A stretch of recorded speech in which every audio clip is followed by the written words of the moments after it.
Marty Lafferty.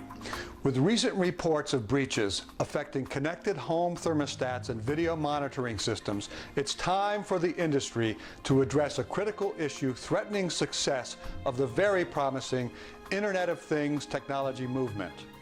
Consumers must be able to trust that the data their newly connected devices generate, gather, and process is safe. Failure to ensure such security risks not only adoption of IoT devices, but also the reputations and even the viability of companies that market them. A fundamental choice, therefore, for industry participants is whether to rely on hardening devices against intrusions or to implement secure data stream networks for IoT. Ideally, a robust security model for IoT should handle many kinds of devices and many types of communications, but not require end users to engage in complex setup procedures or manage ongoing software and firmware updates. If, instead of having open inbound ports, IoT devices were designed to make only outbound connections by using one of several secure and reliable communications protocols, it should be possible securely to transmit data bidirectionally using a publish-subscribe paradigm. End-to-end encryption could be accomplished by combining the industry-standard transport layer security to protect the top level of data streaming with the advanced encryption standard to protect the data itself.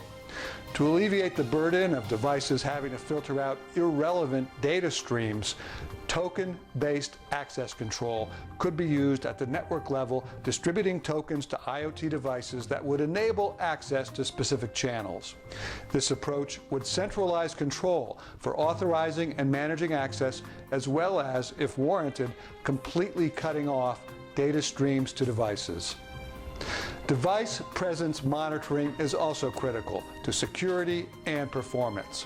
Beyond just determining whether a device is on or offline, more refined status elements could also be monitored by establishing a separate secure channel for IoT metadata to handle alerts and other triggers. And finally, requiring consumers to bypass home network firewalls to connect their IoT devices not only creates confusion, but also causes vulnerabilities. Plus, end users are not likely to take responsibility for installing updates to patch security problems.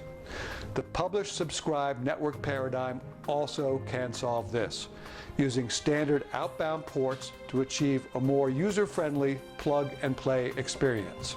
Once plugged in, the IoT device would subscribe to its designated announce channel, and the associated server would open a private communications channel to provision the device for use. Once provisioned, the device's secure publish-subscribe channel would instruct it to download and install firmware updates without consumer intervention. In combination with presence monitoring, as well as end-to-end encryption and token-based access control, updates can happen securely and automatically when devices are online and display the appropriate status.